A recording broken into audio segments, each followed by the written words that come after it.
નમસ્કાર વિદ્યાર્થી મિત્રો, જય શ્રી કૃષ્ણ, જય સ્વામિનારાયણ, સલામ વાલેકુમ. 11મા ચેપ્ટરનો લાસ્ટ લેક્ચર અને 12મા ધોરણનો લાસ્ટ લેક્ચર. અને 11મા ચેપ્ટરમાં આપણે દાખલા બાકી હતા, તો વિદ્યાર્થી મિત્રો તમારો લીથો ખોલો. લીથાની અંદર ઉદાહરણના દાખલા પૂરા કર્યા. હવે આપણે પહોંચ્યા સ્વાધ્યાયના દાખલા, અને એમાં 11.13 સુધીના દાખલા આપણે કર્યા હતા. લીથામાં પેજ નંબર 23 ઉપર 11.14મો દાખલો. રકમ વાંચું છું 11.14. સોડિયમના ઉત્સર્જન વર્ણપટ રેખાના પ્રકાશની તરંગ લંબાઈ, એટલે તમને રકમમાં આપી દીધું છે લેમડા. દાખલો છે 11.14, બરાબર.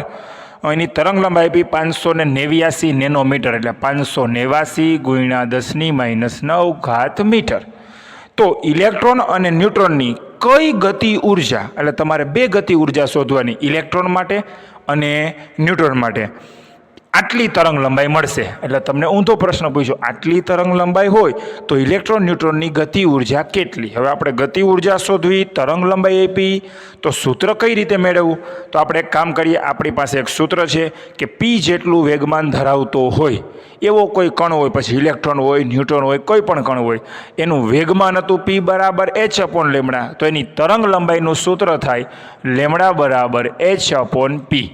હવે આગળ સૂત્રમાં કિંમત મૂકી તો h/p. P બરાબર આપણે સૂત્ર પાક્યું હતું, પાકું કર્યું હતું 2mk. હું નહીં, 2mk. P = √2mk. હવે આપણે લેમડા બરાબર આ સૂત્ર h/2mk એમાંથી કિને કરતાં બનાવવો હોય ગતિ ઉર્જા માટે, તો બે બાજુ વર્ક કરીએ, એટલે λ² h²/2mk.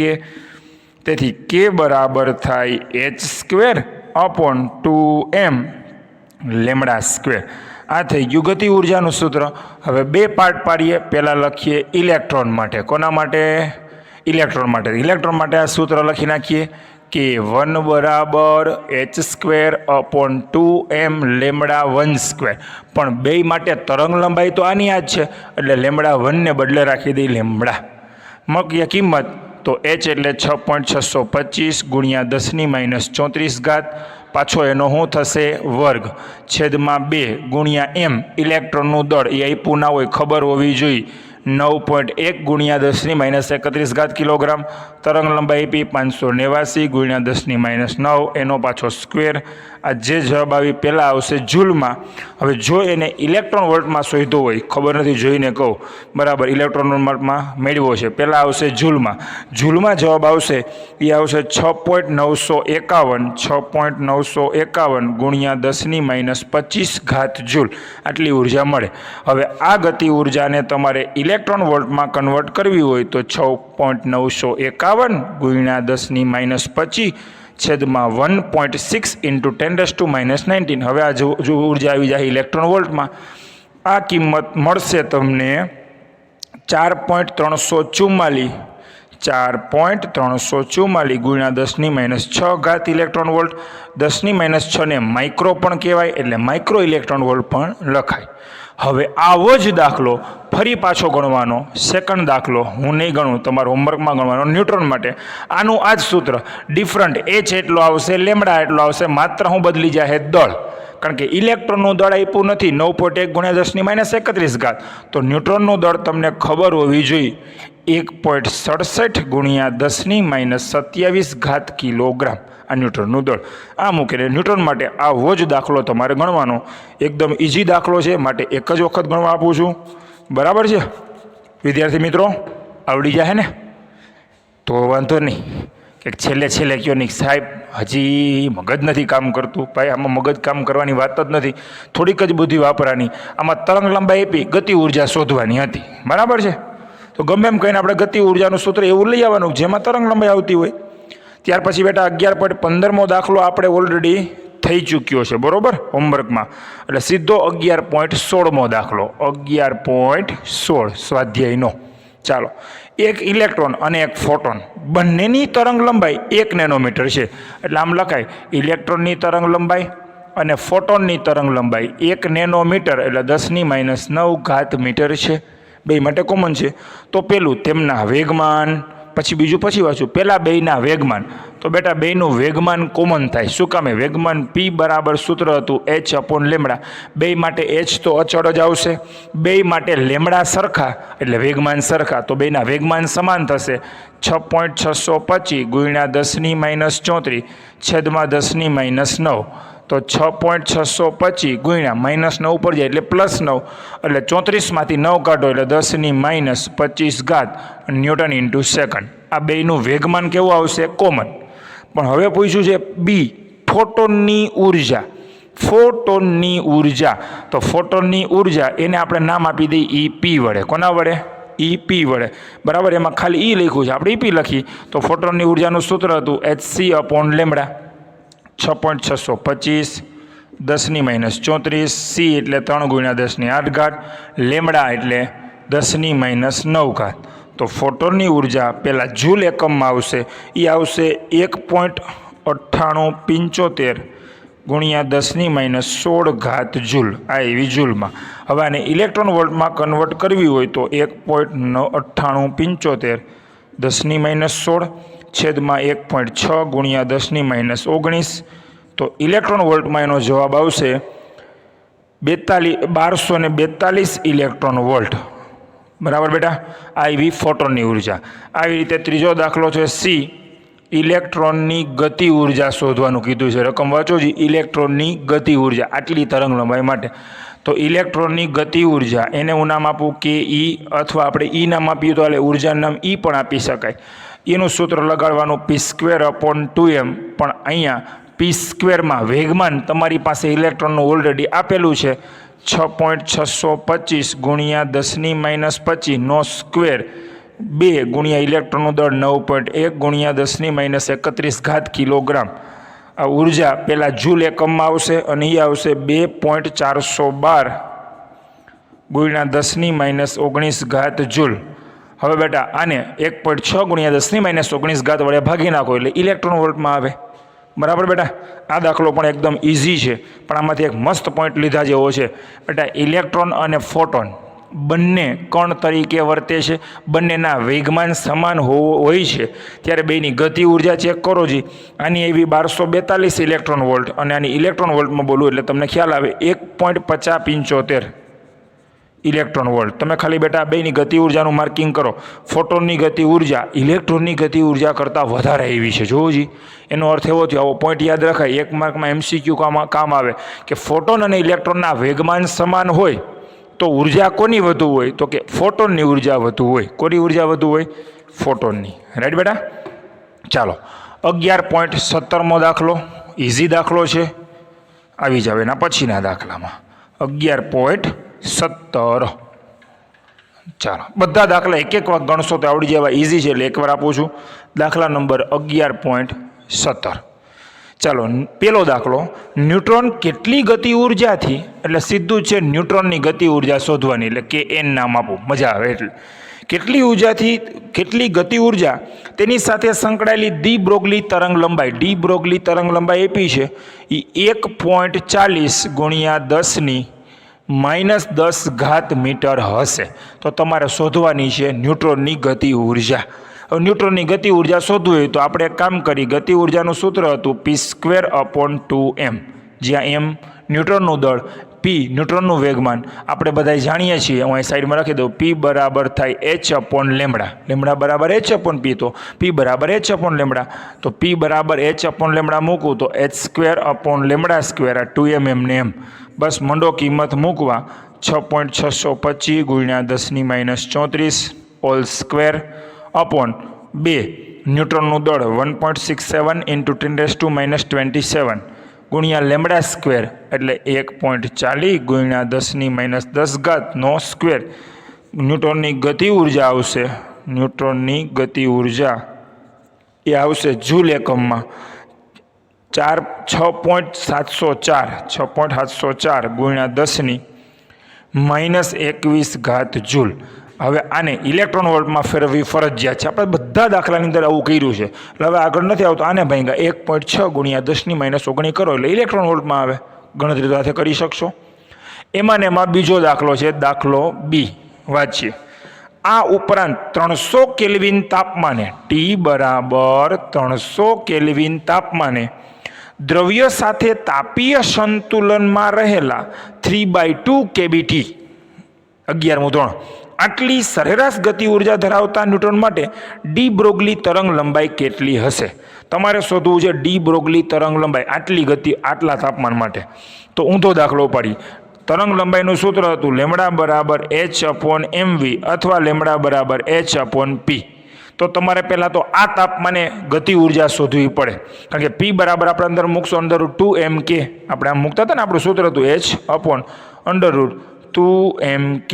તો આપણી પાસે h છે, ન્યુટ્રોનનું દળ છે, પણ ન્યુટ્રોનની ગતિ ઉર્જાથી બેટા આ ગતિ ઉર્જા નહીં હો, 300 કેલ્વિન તાપમાને ગતિ ઉર્જા શોધવી પડે. તો ગતિ ઉર્જાનું સૂત્ર હતું 1/mv². આ ગતિ ઉર્જા k બરાબર 1/mv² બરાબર 3/2 kBT. 11મું ધોરણ યાદ છે ને બેટા? હા.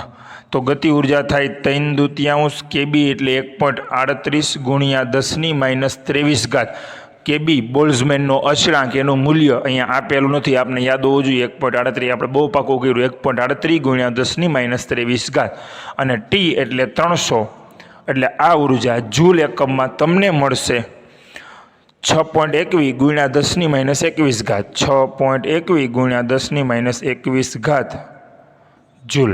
ચાલો હવે અહીંથી દાખલા મારી જરૂર નથી.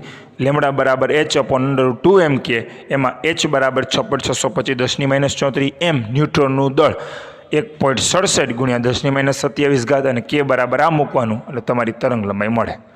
ઓકે બેટા દાખલો. આવો જ એક દાખલો હજી છે જેમાં આ સૂત્રનો યુઝ થતો હોય. 11.18 નહીં, 11.18માં હું છેલ્લે રાખવાનો છું. એની પહેલાં 11.19 કરી લઈએ, પછી 11.18 કરશું. બરાબર?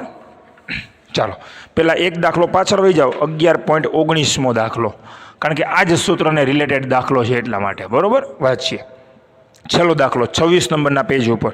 હવામાં 300 કેલ્વિન તાપમાને ટી બરાબર 300 કેલ્વિન તાપમાને રહેલા નાઇટ્રોજન અણુની ડી બ્રોગલી તરંગ લંબાઈ કેટલી હશે? આપણે શોધવાનું છે નાઇટ્રોજનની ડી બ્રોગલી તરંગ લંબાઈ, N2 નાઇટ્રોજન. અણુ આ તાપમાને અણુઓની, ટૂંકમાં એમ કીધું, અણુ આ તાપમાને અણુઓની સરેરાશ વર્ગીત ઝડપના વર્ગમૂળ એટલે ઓલી RMS, VRMS ઝડપ, એટલી ઝડપથી ગતિ કરે છે તેમ ધારો. અને નાઇટ્રોજન પરમાણુના એક પરમાણુનું દળ, નાઇટ્રોજનના એક પરમાણુનું દળ એ આપણે આપ્યું છે 14.0076 AMU. આ AMUમાં છે અને કિલોગ્રામમાં કન્વર્ટ કરી નાખશું. ચાલો પહેલાં બેટા આપણે શું શોધવી છે? તરંગ લંબાઈ. તો આપણે તરંગ લંબાઈનું સૂત્ર હતું લેમડા બરાબર h/p, p બરાબર √2mk થાય. એ સૂત્ર યુઝ કરીએ તો પણ ચાલે. હું તમને દાખલાની બે રીત શીખવાડું છું. લેમડા બરાબર h/√, આપણું સૂત્ર હતું 2mk. આપણી પાસે h હોય m એટલે દળ, એ આગળ આપણે નાઇટ્રોજનનું ગોતી લેશું, કારણ કે આ એક નાઇટ્રોજનનું છે. નાઇટ્રોજન વાયુ એટલે N2 થાય, તો આને ગુણ્યા 2 કરવું પડે, કિલોગ્રામમાં કરવું પડે. ગતિ ઉર્જા, તો એની ગતિ ઉર્જા શોધવી પડે. જો એમ ન કરવું હોય તો લીથામાં આમ આપ્યું છે એ રીત પહેલાં હું કરાવી દઉં કે પહેલાં તમે એની ગતિ ઉર્જા છે ને એ MVના ફોર્મમાં શોધી લ્યો તો હાલે. તો હું સૂત્ર લખું છું 1/mv² બરાબર 3/2 kBT. આ રીત તમને ફાવે લીથામાં છે એ ભલે, નહીંતર બીજી રીતે કરાવું છું, લખી લેજો. ત્યાં પાછળ સામે પેજ કોરું છે જ. બે બાજુથી બે ઉડી જાય એટલે વધે mv² બરાબર 3 kBT. આ બાજુ m વડે ને m વડે ગુણો એટલે m² v² બરાબર 3m kBT. બે બાજુ mm વડે ગુણ્યા. હવે mv² એને બદલે mv લખું તો સામેનું પદ થાય 3m kBT. આ mv મળ્યું. શું મળ્યું આપણને? mv એટલે વેગમાન. તો આપણે હવે સૂત્ર હતું લેમડા બરાબર h/mv, એમાં લખાય લેમડા બરાબર h/mv ને બદલે 3m kBT. પણ એમ કેમ શોધવું? તો અહીં લખી દઉં છું. નાઇટ્રોજન એટલે N2 વાયુ, બરાબર છે, એનું કુલ દળ બરાબર નાઇટ્રોજનમાં નાઇટ્રોજનના 2 પરમાણુ હોય એટલે 2 ગુણ્યા 1 પરમાણુનું દળ ગુણ્યા 1 પરમાણુનું દળ. 1 પરમાણુનું દળ 14.0076 AMU છે. એને કિલોગ્રામમાં કન્વર્ટ કરવું તો 1.66 ગુણ્યા 10⁻27 ઘાત કિલોગ્રામ. આ તમને ખબર હશે જ. કે એએમયુ દળને કિલોગ્રામમાં ફેરવવું હોય તો 1.66 ગુણ્યા, કારણ કે 1 એએમયુ બરાબર 1.66 ગુણ્યા 10⁻27 કિલોગ્રામ થાય. ન્યુક્લિયસ ચેપ્ટરમાં ભણી ગયા. તો આ આવી ગયું દળ. હવે અહીંયા તમારે આ સૂત્રની અંદર હું ભેગો નથી આવતો, લેમડા એચ મૂકવાનું, એમ બરાબર મૂકવાનું આ દળ, કે બી એટલે બોલ્ટ્ઝમેનનો અચળાંક 1.38 ગુણ્યા 10⁻23, ટી બરાબર મૂકવાનું 300, જે જવાબ આવે તરંગ લંબાઈ. આ રીત કરવી હોય તો જે તમને લીથામાં આપેલી છે. આ રીત ના કરવી હોય તો ડાયરેક્ટ શોર્ટકટ મારવી હોય તો આવી પણ રીત કરી શકાય. ખાલી કરાવું છું, જોજો બધા. આપણે આ સૂત્ર યુઝ કરવું હતું. આપણે દળ તો આ રીતે શોધી લીધું એટલે દળ આપણને એમ મળી ગયું. હવે હું શોધી ગતિ ઉર્જા. તો આપણને ખબર છે ગતિ ઉર્જા કે બરાબર 3/2 kBT. તો ગે બરાબર આ 3/2 kB એટલે 1.38 × 10⁻23 અને ગુણ્યા 300. અહીં ગતિ ઉર્જા શોધી લેવાની જૂલ, આ સીધી મૂકી દેવાની અહીંયા, એમ આપણી પાસે છે. તોય થાય. જોઈ લ્યો, તમને જે ભાવે. બંને રીત સાચી છે, એક એક વખત ગણવાની છે. સમજાઈ ગયું બેટા? એવું હોય તો સ્ક્રીનશોટ પાડી લ્યો. ચાલો 11.18મો દાખલો, છેલ્લો દાખલો અને થિયરેટિકલ દાખલો, એટલે એક વખત ગણજો, MCQમાં કામ આવે એવો ખરો. 11.18 આપણે સાબિતીનો દાખલો છે. 11.18 ચાલો, દર્શાવો કે વિદ્યુત ચુંબકીય વિકિરણ, લખું છું વિદ્યુત ચુંબકીય વિકિરણ એટલે કે પ્રકાશ, બરોબર છે, એની તરંગ લંબાઈ, વિદ્યુત ચુંબકીય વિકિરણની તરંગ લંબાઈ, એને હું નામ આપી દઉં લેમડા, એ એના ક્વોન્ટમની ડી બ્રોગલી તરંગ લંબાઈ જેટલી હોય એવું સાબિત કરો. એના ક્વોન્ટમ એટલે કે એક ફોટોન અથવા એક ફોટોન અથવા ક્વોન્ટમની તરંગ લંબાઈ, એને હું નામ આપી દઉં લેમડા ડેશ. આ બે સરખી હોય એવું સાબિત કરો. બરાબર. ચાલો, વિદ્યુત ચુંબકીય વિકિરણ, એના માટે આપણું એક સૂત્ર હતું કે જો વિદ્યુત ચુંબકીય વિકિરણની તરંગ લંબાઈ લેમડા હોય, પ્રકાશની તરંગ લંબાઈ લેમડા હોય, તો આપણું સૂત્ર હતું C બરાબર F લેમડા. તેથી લેમડા બરાબર થાય C/F, અને H વડે ગુણો, H વડે ભાગો એટલે HC/HF થાય. તો કે હા સાહેબ, આ HC/HF, HFને તો કહેવાય એની ઉર્જા. તો આપણું એક સૂત્ર બન્યું લેમડા બરાબર HC/E, અને આપી દો સમીકરણ નંબર 1. હવે ફોટોનની તરંગ લંબાઈ લેમડા ડેશ હોય તો આપણે ભણી ગયા કે ફોટોનની ઉર્જાનું સૂત્ર, ફોટોનની ઉર્જાનું સૂત્ર હતું E બરાબર HC/લેમડા. તેથી લેમડા બરાબર HC/E, લેમડા ડેશ. આ સૂત્ર હતું ફોટોનની ઉર્જા, એમાંથી તરંગ લંબાઈને કરતા બનાવ્યા. તો સમીકરણ 1 અને 2 પરથી કહી શકાય બંનેની તરંગ લંબાઈ સમાન મળે છે. હવે બેટા આમાંથી જાણવા શું મળ્યું? દાખલો તો પૂરો થયો, જાણવા એ મળ્યું કે ફોટોન એટલે કણ થાય, વિકિરણ એટલે તરંગ થાય. તો જ્યારે કોઈ વિકિરણ એ કણ સ્વરૂપે વર્તે ત્યારે એની તરંગ લંબાઈ એ તરંગ સ્વરૂપમાંથી એટલી જ રહે છે. કારણ કે આપણી પાસે બે સૂત્ર હતા, લેમડા બરાબર H/P અને P બરાબર H/લેમડા. તો જ્યારે કોઈ માનો કે વિકિરણ છે એ તરંગ તરીકે વર્તે તો આ સૂત્ર યુઝ કરશું, એની તરંગ લંબાઈ એટલી હોય. એ જ વિકિરણ જો કણ સ્વરૂપે વર્તે તો એનું વેગમાન હોય એ P બરાબર H/લેમડા વડે શોધી શકાય. આમ કોઈ પણ કણ કે દ્રવ્ય ડબલ સ્વભાવ ધરાવે, દ્વૈત સ્વભાવ, ત્યારે એની તરંગ લંબાઈ આ સૂત્ર વડે, વેગમાન આ સૂત્ર વડે શોધી શકાય. બે છે તો એક જ પ્રકારના સૂત્ર, એટલે આવું બોલી શકાય. ઊંધું બોલી શકાય, જો કણ એ તરંગ સ્વરૂપે વર્તે તો તરંગ લંબાઈ આ સૂત્રથી મળતે, અને કણનું વેગમાન તો આ સૂત્રથી જ મળવાનું છે. જો કોઈ વિકિરણ તરંગ સ્વરૂપે વર્તે તો તરંગ લંબાઈ આ સૂત્રથી મળે, પણ આ વિકિરણ કણ સ્વરૂપે વર્તે તો એનું વેગમાન આ સૂત્રથી મળે. કારણ કે કણ હોય ત્યાં વેગમાન હોય, તરંગ હોય તો તરંગ લંબાઈ હોય. નીચે મેં નોંધ આપેલી છે, વાંચશો એટલે આખું સમજાઈ જશે. તો વિદ્યાર્થી મિત્રો, આ સાથે આપણા લગભગ બધા દાખલા પૂરા થયા. પણ હવે ગયા લેક્ચરમાં એક કન્ક્લુઝન આપણું રહી ગયું હતું, સાહેબ આખા પ્રકરણમાંથી એવું સાબિત થયું, ફોટો ઇલેક્ટ્રિક અસરમાં આઇન્સ્ટાઈને એવું સાબિત કર્યું કે પ્રકાશ એટલે કે વિકિરણ, એ લખીને સમજાવું છું, આ વિકિરણ એટલે કે તરંગ, બરોબર, એ ડબલ સ્વભાવ ધરાવે. અમુક સંજોગોમાં તરંગ તરીકે વર્તે, અમુક સંજોગોમાં કણ તરીકે વર્તે. એવી જ રીતે કોઈ દ્રવ્ય હોય જેને આપણે કણ કહીએ, એ પણ ડબલ સ્વભાવ ધરાવે છે. અમુક સંજોગોમાં તરંગ તરીકે અને અમુક સંજોગોમાં કણ તરીકે. આના પ્રાયોગિક પુરાવાઓ પણ છે. મેં કીધું હતું ડેવિસન ગર્મર નામના વૈજ્ઞાનિકોએ સાબિત કર્યું કે ઇલેક્ટ્રોન છે, ઇલેક્ટ્રોન બરાબર છે, એ કણ છે છતાં પણ એ તરંગ તરીકે વર્તે છે. અને આઈન્સ્ટાઈને સાબિત કર્યું કે પ્રકાશી વિકિરણ છે છતાં અમુક સંજોગોમાં એ કણ તરીકે વર્તે છે. આવી તો ઘણી બધી સાબિતીઓ અને પુરાવા મળ્યા. એટલે આપણે આ માન્ય રાખવું પડ્યું કે વિકિરણ અને દ્રવ્ય બંને દ્વૈત પ્રકૃતિ, ડબલ સ્વભાવ, ડ્યુલ નેચર ધરાવે છે. તો આપણે સાહેબ માનવું હું? પ્રશ્ન થાય ને. તો બેટા એક તમને હિસ્ટ્રી કહેવા માગું છું, 10 મિનિટ ખાલી સાંભળજો તમારા નોલેજ માટે. માર્ગેનું નામનો એક લેખક હતો, માર્ગેનું, ફિઝિક્સની દુનિયાનો બહુ મહાન લેખક. અને એમને કોઈએ પ્રશ્ન કર્યો કે સાહેબ, માર્ગેનુંને કીધું કે સાહેબ તમને કોઈ પ્રશ્ન પૂછે કે વિકિરણ કે દ્રવ્ય કયું સ્વરૂપ ધરાવે, તો એ પ્રશ્નનો જવાબ અમારે શું આપવાનો? તરંગ કે કણ? શું આપવો? તો માર્ગેનું નામના લેખકે એના પુસ્તકમાં એવું કીધેલું કે તમને કોઈ એવો પ્રશ્ન પૂછે કે વિકિરણ કે દ્રવ્ય કયું સ્વરૂપ ધરાવે, તો એ પ્રશ્ન અર્થહીન છે, એનો કોઈ જવાબ જ ન હોય. એણે એવું કીધું કે એનો પ્રશ્ન આવો છે કે તમને કોઈ એવું પૂછે હાથીના ઈંડાનો રંગ કેવો, તો તમે એનો જવાબ ના આપી શકો, કારણ કે હાથીની ઈંડું જ ન હોય. સમજાણું? હાથીની ઈંડું જ ન હોય તો એ પ્રશ્ન જ અર્થહીન છે. તો આપને કોઈ પ્રશ્ન પૂછે કે સાહેબ વિકિરણ કે દ્રવ્ય કયું સ્વરૂપ ધરાવે, તો એ પ્રશ્ન અર્થહીન છે. તો તમને એમ સાહેબ અર્થહીન છે, એનો અર્થ શું? અર્થ એ છે બેટા કે આપણે વિકિરણને અમુક સંજોગોમાં તરંગને અમુક સંજોગોમાં કણ ધારી અને જે તે ઘટના સમજવા માટે આપણે વિકિરણનું કણ સ્વરૂપ ધારવું પડ્યું. ક્યાંક અમુક ઘટનાઓ સમજાવવા માટે દ્રવ્યને કણ સ્વરૂપે તો હોય જ, પણ દ્રવ્યનું તરંગ સ્વરૂપ ધારવું પડે તો જ એ ઘટના સમજાવી શકાય છે. એટલે આમ જોવા જઈએ તો કોઈ પણ ઘટનાનો અભ્યાસ કરવા માટે આપણે આવી બે ડિસિપ્લિન લીધેલી છે.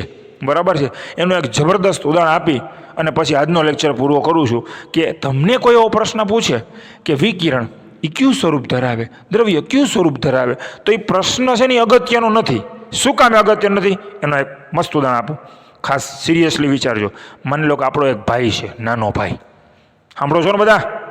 આપણો એક નાનો ભાઈ છે, બહુ બીમાર થયો, 10 દિવસથી આ હોસ્પિટલમાં એડમિટ છે, સારું નથી થતું, કોઈ એવી બીમારી લાગુ પડી ગઈ જેનું કોઈ ઈલાજ નથી થતો. બરાબર છે. આપણે બહુ પૈસા ખર્ચ્યા.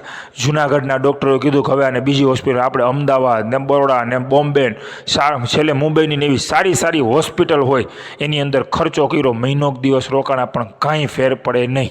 બરાબર છે બેટા? સમજો, આપણો ભાઈ બીમાર છે, એને કોઈક એવી અસાધ્ય બીમારી થઈ ગઈ કે જેની કોઈ દવા નથી, હોસ્પિટલમાં એડમિટ છે, અને ડૉક્ટરો આવીને આપણને એમ કહે કે એક પણ દવા કામ કરતી નથી. હવે બસ ભગવાન ઉપર ભરોસો રાખો, દુઆ કરો, એ બચી જાય તો ભલે, બાકી દવા કામ કરતી નથી. આટલું સમજાઈ ગયું બેટા? ઓકે. હવે પાર્ટ 2 શરૂ કરું છું. આપણો ભાઈ બીમાર છે, ખાટલામાં જ બધું છે.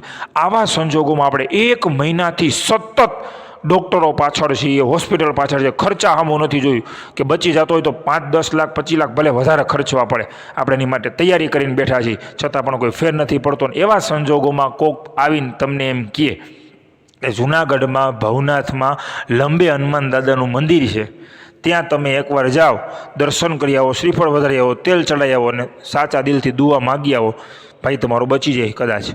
એટલે આપણે એ સંજોગોમાં સાયન્સના માણસો હોય ને તોય જાય જ. અને માની લો કે આપણે ગયા, હનુમાનજી દાદાને દર્શન કર્યા, નારિયેળ વધાર્યું, તેલ ચડાવ્યું, દુઆ માંગી, પ્રાર્થના કરી સાચા દિલથી ભાઈને બચાવી લેજે, અને બીજે દિવસે આપણે મુંબઈ હોસ્પિટલમાં જઈએ અને ડૉક્ટર એમ કહે કે તમારો ભાઈ બચી ગયો.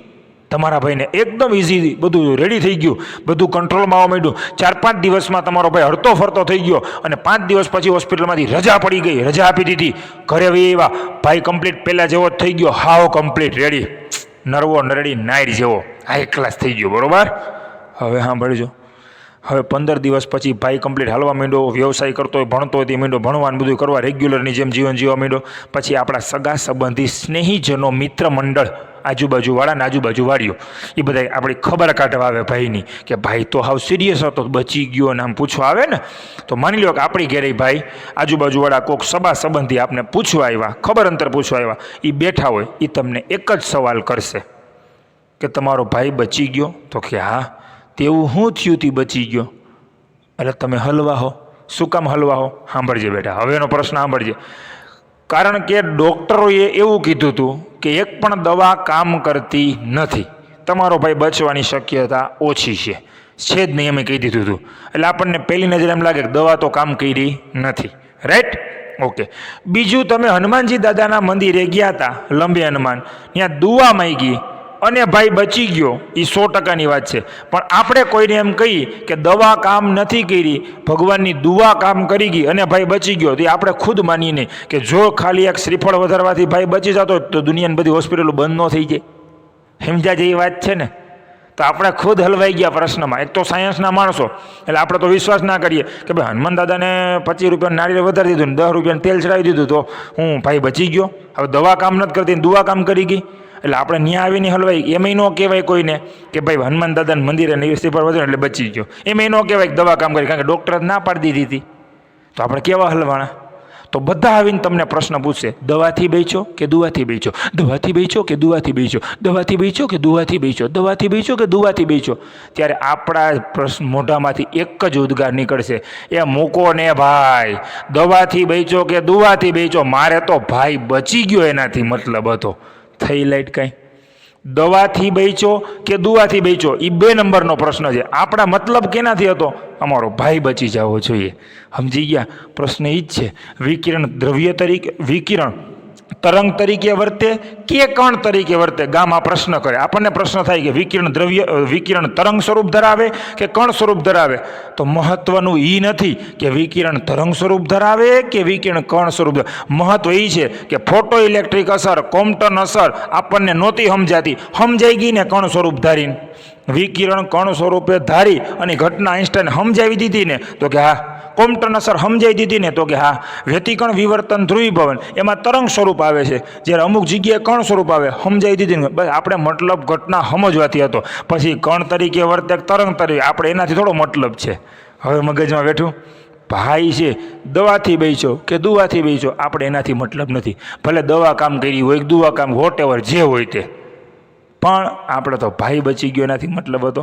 તો ફિઝિક્સમાં વિકિરણ અને દ્રવ્ય દ્વૈત પ્રકૃતિ ધરાવે છે એ આપણે સ્વીકાર્યું, પણ એ એક ફિઝિક્સને સમજવા માટે, ફિઝિક્સની ઘટનાઓને સમજવા માટેની 2 ડિસિપ્લિન છે આ, કે અમુક સંજોગોમાં તરંગ, અમુક સંજોગોમાં કણ. દાખલા તરીકે વિકિરણ જાતું હોય ત્યારે તરંગ સ્વરૂપે આપણે એનો અભ્યાસ કરવાનો, કોઈ જગ્યાએ ભટકાય અને શોષણ થાય તો એ કણ સ્વરૂપે ધારીને સમજવાનું, તો જ સમજી શકાય, બાકી સમજી નથી શકાતું. તો ઘટનાને સમજવા માટે આપણે આ તો કરવું જ પડે. બરાબર છે? હજી એક છેલ્લી વાત કરી દો. આપણે ઉતાવળ છે, એક જગ્યાએથી બીજી જગ્યાએ જવું છે, કંઈક વાગ્યું છે ને હોસ્પિટલે પૂગવું છે, તો ત્યારે રસ્તામાં જે વાહન મળે એ પકડી જ લેવાની વાત આવે. એમાં એવું ન હોય કે આમાં આ ખુલ્લું વાહન છે ને આમાં તડકો લાગશે ને. આપણે તો શું હોય, જલ્દી હોસ્પિટલે પહોંચવાનું હોય. બરાબર છે? તો આ એક પ્રકારની 2 ડિસિપ્લિન થઈ, સીડી થઈ. બરાબર છે? ચાલો વિદ્યાર્થી મિત્રો, આ સાથે આપણું 11મું ચેપ્ટર પૂર્ણ કરીએ. આવતા સમયમાં પાછા મળશું, કારણ કે આવતો લેક્ચર તો બોલાય એમ નથી. ચાલો બધાને જય શ્રી કૃષ્ણ, જય સ્વામિનારાયણ, સલામ વાલેકુમ. દુઆ મેં યાદ રખના.